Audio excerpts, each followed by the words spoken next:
আজ জ্যোতিষী, দোল পূর্ণিমার দিন তো প্রায় এসে গেল। তা কিভাবে সেটা পালন হবে এই সম্বন্ধে কিছু বলো। মহারাজ, আগামী সোমবার সকাল 7 ঘটিকায় পূর্ণিমার শুভক্ষণ শুরু হবে। ওই দিনটি হবে দোল যাত্রা উৎসব। চমৎকার চমৎকার, চারিদিক গোটা রাজ্য রঙে রঙে ভরে উঠবে। রাজ্যের প্রজারা ওই দিনটি খুব ভালোভাবে আনন্দ করবে রং খেলায়। আচ্ছা মহারাজ, ওই দিন রাজসভা কি ছুটি থাকবে? কেন গোপাল, তুমি তো জানোই দোল পূর্ণিমার দিনে রাজসভায় কোনো কাজ হয় না, কিন্তু রাজসভায় যে আসতে হয়। সে কি গোপাল, তুমি রং খেলবে না? তোমাকে তো রং মাখিয়ে ভূত করার আমার বহুদিনের শখ। আমি যদি ভূত হই তাহলে নির্ঘাত মামদভূতি হব, আর আপনাকে কিন্তু ব্রহ্মদত্তি হয়ে গাছে ঝুলে থাকতে হবে, সেটি মনে রাখবেন। মহারাজ, আমার কিছু বলার আছে, অত্যন্ত জরুরি। তা কিরকম জরুরি শুনি মন্ত্রী? মহারাজ, রং খেলে ভূত হয়ে কে কার ঘাড়ে চাপবে সেটা পরের কথা, কিন্তু রং থাকলে তো রং খেলবে। বাজারের অবস্থা খুব শোচনীয়, রং প্রায় অমিল। একই কথা মহারাজ, দোল পূর্ণিমা বর্ণহীন, এ তো স্বপ্নেও ভাবতে পারছি না। কেন মন্ত্রী? আহা, এই অবস্থা হলো কি করে? আর তুমি আমাকে আগে জানাওনি কেন? আপনি অনেক গুরুত্বপূর্ণ বিষয়ে ব্যস্ত থাকেন, আর আমি নিজেও খাজনা নিয়ে নবাবের সাথে নতুন চুক্তির ব্যাপারে মাথা ঘামিয়েছিলাম। অত চিন্তায়, কাজের চাপে আমার নিজের মাথার চুল ছিঁড়তে হয়। তাহলে কি এবার রং একেবারেই অমিল? আসলে রং আর আবির যেসব ফুলের রেণু দিয়ে তৈরি হয়, এইবার সেই সব ফুল কম ফুটেছে, কারণ রং তো বাইরে থেকে আমদানি করতে হয়। ফলে অতিরিক্ত দামের জন্য আমাদের ব্যবসায়ীরা রং আনেনি। তাহলে উপায়? ও গোপাল, তোমার কোন উপায় জানা আছে নাকি? মহারাজ, উপায় আমি বার করেও ফেলেছি। আমাদের বিজ্ঞানী নতুন সুবাসযুক্ত অসামান্য রং আর আবির আবিষ্কার করেছেন। তাই নাকি? বলো কি হে বিজ্ঞানী? আগে মহারাজ, আমি কিছুটা আবির নিয়ে এসেছি, আপনি এর সুগন্ধ যাচাই করুন। এসো বিজ্ঞানী, এদিকে এসো, এদিকে এসো। এই ঝোলার মধ্যে সেই সুগন্ধি আবির আছে মহারাজ।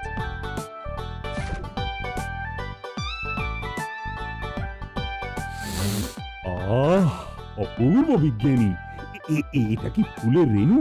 মহারাজ, এটি কোনো ফুলের রেণু দিয়ে তৈরি নয়, বরং কিছু লতা গুল্মের রসের সাথে আমি এক প্রকার রসায়ন মিশিয়ে এই আবির বানিয়েছি। মহারাজ, আমি একটু গন্ধ শুঁকি। যে চাইবে সেই শুঁকে দেখতে পারো। আমার প্রয়োজন নেই মহারাজ, আমি এই গন্ধ জানি। গোপাল, তুমি আমার একটা চিন্তা দূর করলে, তোমাকে অসংখ্য ধন্যবাদ। তোমার আর বিজ্ঞানীর দুজনেরই কিন্তু পুরস্কার প্রাপ্ত। কিন্তু মহারাজ, এইটুকু আবির নিয়ে কি হবে? হ্যাঁ মহারাজ, এর চিন্তার কিছু নেই, আমার কাছে যন্ত্র আছে।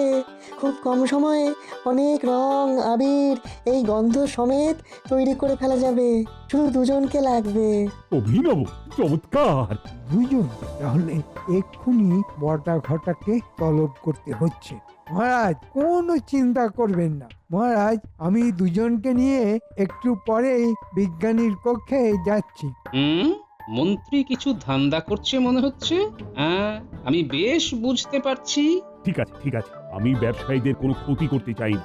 রং এবার কিন্তু সবাইকে বাজার থেকেই কিনতে হবে। যথা আজ্ঞা মহারাজ। বুঝলি ঘটা, এইভাবে চুরিচামারি করে আর দিন চলছে না। যা বলেছিস, ওই মন্ত্রীমশাইও আমাদের জন্য কিছুই করলো না। নিজের কাজ হাসিল হলে আমাদের সব ভুলে যায়। আমাদের মনে হচ্ছে বাকি জীবন ওই চাষবাস করেই খেতে হবে। এই এই কে? আরে বাপ রে, সিধু ডাকাত! এই প্রণাম ওই ডাকাতে সর্দার। ওঠ ওঠ ওঠ, অত আর গড় করে প্রণাম করতে হবে না, তোদের কথাই শুনছিলাম। মনে হচ্ছে নিজের কথাই শুনছি। মানে আমি ডাকাতি ছেড়ে দিয়েছি, এখানেই থেকে যাব, কিন্তু কি করব সেটা বুঝতে পারছি না। সিধু ডাকাত ডাকাতি ছেড়ে দিয়েছেন কেন প্রভু? আরে ধুর ধুর, একা একা ডাকাতি হয় নাকি? এখনকার নতুন যারা এসেছে তাদের কোথায় দম আছে আমার মতো? হ্যাঁ ঠিক, আপনার নামে তো বাঘে গরুতে এক ঘাটে জল খায় তো। হ্যাঁ, এখন সে বাঘও নেই আর গরুও নেই আর ঘাটে জলও নেই। গরু কেন? ওই তো মাঠে চড়ে বেড়াচ্ছে। আহ বটা, চুপ কর। ছিচকে চোরেদের ওই একটাই সমস্যা, ওদের মাথায় বেশি কিছু ঢোকে না। শুধু আমি যেটা বলছি সেটা মাথায় ঢুকলেই হবে। নমস্কার, নমস্কার সিধু ডাকাত। আমি ছিচকে চোর নই, আমার মুশকিল আসান হলে তবে নমস্কার, না হলে এক কপে ঘ্যাচাং করে মুন্ডু কেটে উড়িয়ে দিতে পারি। ওরে বাবা রে, আমি তো সবার মুশকিল আসানি করি। এবার কিন্তু দোল পূর্ণিমাতে আমাকে একটা রঙিন শাড়ি দেবে, এই বলে দিলুম। হ্যাঁ, রঙিন শাড়ি? আহ গিন্নি, এখন যাও দেখি, আমি একটু বিশেষ চিন্তা করছি বুঝলে। শাড়ি চাই, না হলে সোজা বাপের বাড়ি চলে যাবো। একা একা রং মেখে সং হয়ে বসে থাকবে। হ্যাঁ। এ তো মহাজালা। মন্ত্রীমশাই, আপনি বাঁচালেন আমাদের। কাজ চাইছিলাম, তাহলে এই কাজই করি। আমি কি করব? তোমার তো বড় কাজে ঘটার ঘটা রং আর আবির বানাবে। তোমার জন্য বাজারে জায়গা করে দেবো, কাল থেকেই সেখানে বসবে, তুমি বিক্রি করবে। বেশ, সবাই মনে রেখো, এই কাজ আমি পাইয়ে দিচ্ছি। যা লাভ হবে তার 50% আমার, আর বাকি তোমরা তিনজনে সমান ভাগে ভাগ করে নেবে, তাতে প্রত্যেকেই যথেষ্ট পাবে। বলো রাজি? রাজি। রাজি। বেশ, আমিও রাজি।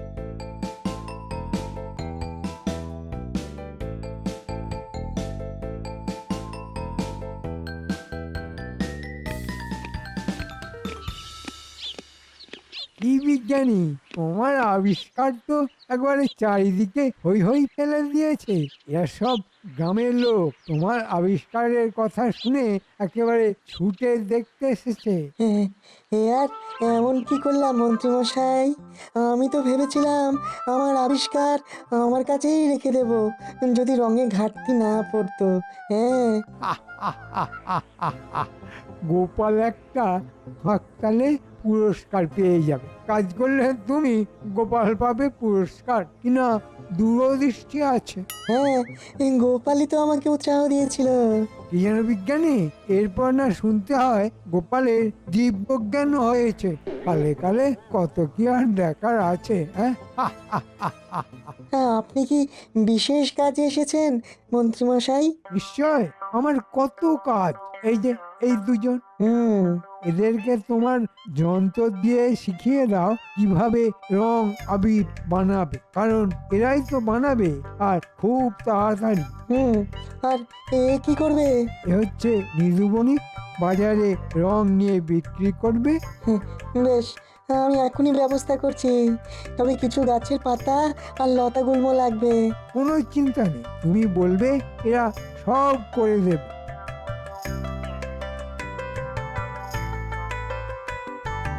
আমার ঘরে এত কলকবজা বড়ই অদ্ভুত আর উদ্ভট। গবেষণাগার তো এরকমই হয় মন্ত্রীমশাই। এটা কি? এটাই তো রং তৈরির যন্ত্র। তাই না? এই এই তোরা দেখ দেখ, ওই হাতল ঘুরিয়ে গেলে খানিক পরে এই মুখ দিয়ে রং বেরিয়ে পড়তে থাকবে। বাহ, বুঝে গেছি। এরপর ছাঁকনি লাগবে। একদম চুপ। এটা কি চা বানানো হচ্ছে নাকি? এই রঙে এরপর সুগন্ধি দিতে হবে, সে তরল এইখানে।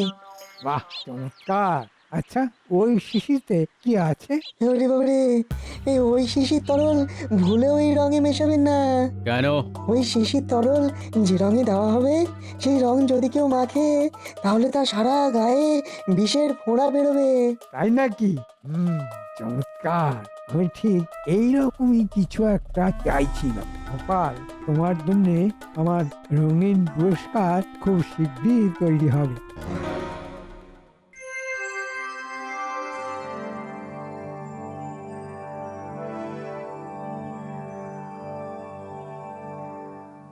কি হে বিজ্ঞানী, তোমার যন্ত্র কিরকম কাজ করছে? নির্ভুল মহারাজ। শুধু তাই নয় মহারাজ, প্রচুর পরিমাণে রং আর আবির তৈরি হয়ে যাচ্ছে নিমেষে। বাহ বাহ, বেশ বেশ। মহারাজ, আমরা জানি না যে কারা কারিগর, মানে এই রং বানাচ্ছে কারা। তাদের যদি রাজসভায় নিয়ে এসে একটু পরিচয় দেওয়া যেত তবে বেশ ভালো হতো না? তা মন্দ কি, এই রং কারা বানাচ্ছে তাদের তো রাজসভায় ডেকে নেওয়াই যেতে পারে। সে কি করে সম্ভব মহারাজ? তারা রাজসভায় এখন এলে উৎপাদনের সময় নষ্ট হবে। বাহ, তা খুব বেশি সময় লাগবে কি? মহারাজ, খুব কম সময়ে অনেক রং আবির তৈরি হয়ে যাচ্ছে। তারপর শেষে বাজারে কম পড়ে গেলে তখন কিন্তু ভারী মুশকিল হবে। তবে আপনি চাইলে সেই শ্রমিকদের দোলযাত্রার উৎসব মিটে গেলে হাজির করতে পারি। বেশ, তবে তাই হোক। কিন্তু মহারাজ, এই রং আবির কে বিক্রি করছে, অর্থাৎ মন্ত্রী কাকে দায়িত্ব দিয়েছে সে ব্যাপারে তো কিছুই জানতে পারলাম না। আমার মনে হয় গোপাল মহারাজের সময় নষ্ট করছে। আমারও তো তাই মনে হয় মহারাজ। কিরকম কিরকম? মহারাজ, গোপাল যদি একটু কষ্ট করে বাজারে যায় তাহলেই দেখতে পাবে কে রং আবির বিক্রি করছে। গোপাল আগে মহারাজ, রং আবির কিনবে তো, নাকি বাড়িতেই বসে থাকবে? মহারাজ, আবির নিয়ে আপনারা রান্নার পায়ের ধুলো মাথায় নেব, আর আমি আজকেই গিন্নিকে নিয়ে বাজারে যাব। তবে গিন্নির শুধু রং আবিরে মন ধরছে না। তাই নাকি? আগে রঙিন শাড়ি দিতে হবে মহারাজ। গোপালের মাথায় অনেক খরচার চিন্তা মহারাজ, রাজকার্যের থেকেও অনেক বেশি চিন্তা। বেশ, গোপালের চিন্তা আমি দূর করলাম। রানীমা তোমাকে তলব করেছে গোপাল। এতক্ষণ তো ইচ্ছে করেই বলিনি। তোমার গিন্নির জন্য এই দোল পূর্ণিমা উপলক্ষে রানীমা একটি শাড়ি দেখে রেখেছেন। সাধু সাধু। মহারাজের জয় হোক, রানীমা মহান।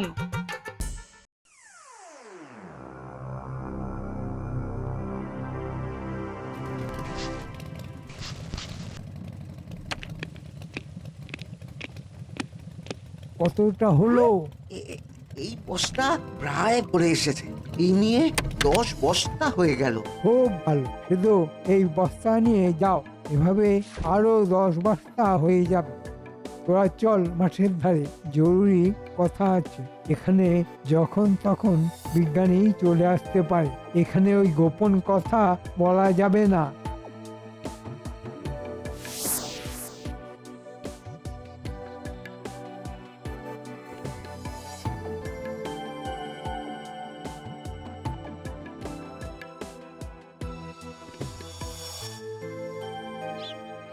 ওমা, এখানেই তো ওরা কাজ করছিল, গেল কোথায় সব?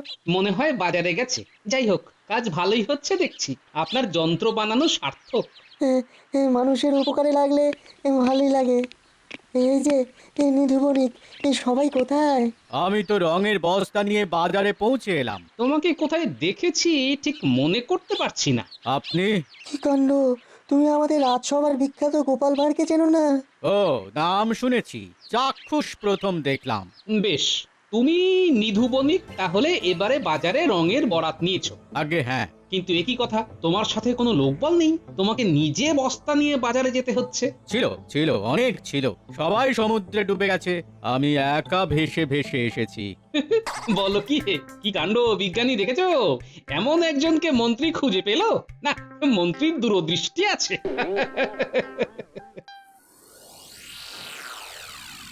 তাহলে কি বললাম সেটা কি বুঝেছিস? খুব বুঝেছি। গোপাল যেই রং কিনবে সেই রঙে ওই জিনিসটা দেওয়া থাকবে, তাহলে ওটা মাখলে গোপালের সারা গায়ে টাকে বিস্ফোরা হবে।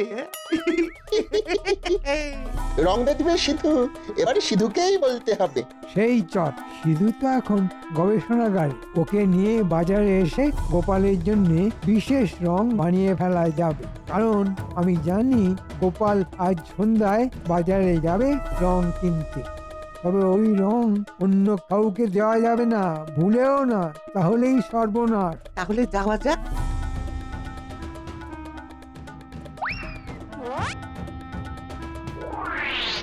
সব শুনে নিয়েছি। এক্ষুনি দাদুকে খবর দিতে হবে। ওরে বাবা, এ তো ভয়ঙ্কর কাণ্ড রে। বাপ রে বাপ, গোপাল দাদুটাকে বিস্ফোরা।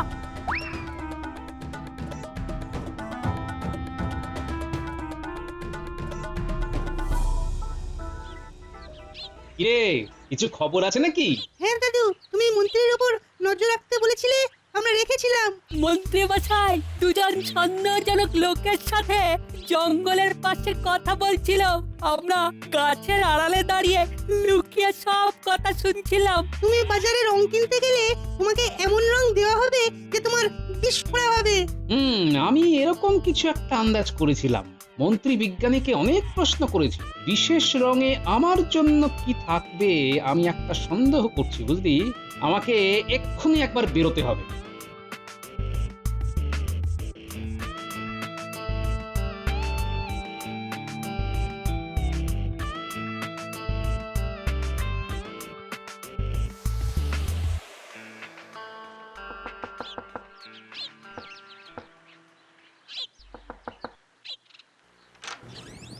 কি ব্যাপার, গোপালে অসময়? মন্ত্রী মশাই তো বাড়ি নেই। ঠিক, আমি জানি এখন মন্ত্রী মশাই বাড়ি থাকবে না। তাহলে আমার দরকার গিন্নিমা আপনার সাথে। আমার সাথে? শুনি শুনি। আমি যে এসেছিলাম এটা কাউকে বলবেন না, কেমন? সে ঠিক আছে, কিন্তু বলো বলো শুনি, তোমার আসার কি কারণ? আমি বলছিলাম, আপনি তো সাজতে ভালোবাসেন, তা আজ চলুন বাজারে। সে কি? তাহলে তো সবাই জেনে যাবে যে আমি বাজারে গেছি। আহা, ঘোমটা দেওয়া থাকলে কেউ বুঝতে পারবে না। আপনার মনের মতো জিনিস কিনবেন আর সুন্দর রং কিনবেন। বাহ, তোমার দারুণ ভাবনা। বাহ, আপনি দারুণ সেজে মন্ত্রীকে রং মাখাবেন, একেবারে দোলের দিন রাজার সামনে। সবাই চমকে গিয়ে ভীষণ বাহবা দেবে, মন্ত্রী মশাইও দারুণ খুশি হবেন। খুব ভালো বলেছো গোপাল, আমি আজকে সন্ধ্যাবেলা যাবো তোমার সাথে। হ্যাঁ।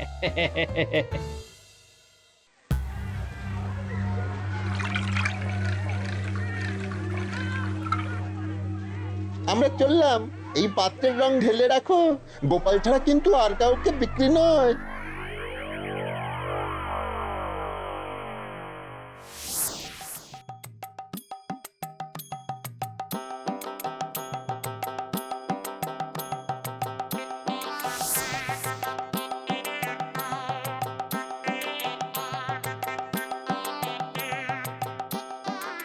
রং নিচ্ছি, কেমন? দাও নিধু বণিক, রং কিনতে এসেছি। কতটা দেব? এই পাত্রে যা আছে সবটাই দিয়ে দাও। বেশ বেশ। আপনি নিধু বণিকই তো, না? হ্যাঁ। আপনার সাথে একজনের ভীষণ মিল খুঁজে পাচ্ছি। তার নাম ছিল সিধু, জানি না এখন কোথায় আছে, হয়তো মরে টরে গেছে।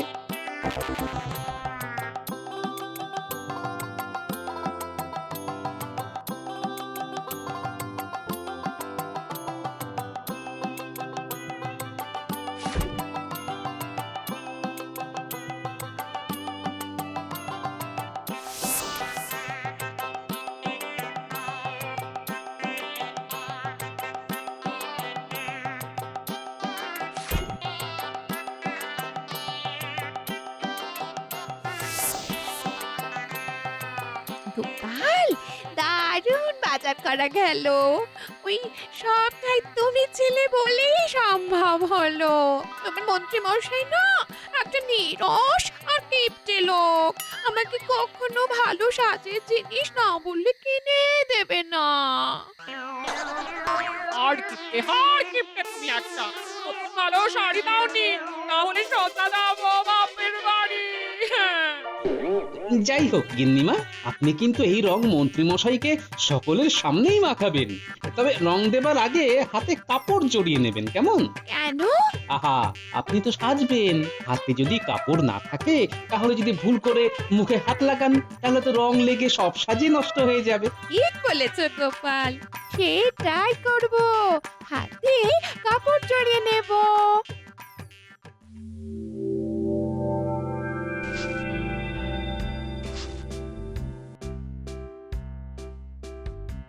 কই গোপাল, তোমার গিন্নি কই? ও একটু লজ্জা পাচ্ছে আসতে। আমার গিন্নি সকাল সকাল হাজির হয়ে গেছে মহারাজ। মহারাজ, রানীমা, আপনাদের চরণ তলে আবির দিয়ে ধন্য হই। না, কথা ছিল অন্য কিছু। কি কথা গোপাল? মহারাজ একটু সবুর করুন, এক্ষুনি দেখতে পাবেন। বেশ, এ কি মহারাজ দেখুন কি অবস্থা, হ্যাঁ? ওরে বাবারে, ওরে বাবারে, ওরে বাবারে। কি হলো মন্ত্রী? এই সর্বনাশ, এ তো আমার গবেষণাগারের বিষাক্ত তরলের প্রভাব। রঙের মধ্যে এটাকে মেশালো। এ কি করে সম্ভব? আমি তো গোপালের সাথে বাজারে গিয়ে রং নিয়ে এসেছি। কি হচ্ছে আমি তো কিছুই বুঝে উঠতে পারছি না। ওরে বাবারে, ওই সিঁদুর রাখার শয়তান এই তরল মিশিয়ে গোপালকে বিক্রি করার কথা ছিল। বুঝলেন মহারাজ, আমি রং কিনে এই রং মাখলে আজ আমার এই অবস্থা হতো, কিন্তু আমার গিন্নিমাকে ঘোমটা পরিয়ে বাজারে নিয়ে গিয়েছিলাম যে সিধু ডাকাত বুঝতে না পেরে ওই বিষাক্ত রং আমার হাতে দেয়। ও শয়তান গোপাল, তোর পেটে পেটে এত চালাকি। ও সব বুঝতে পেরেছি।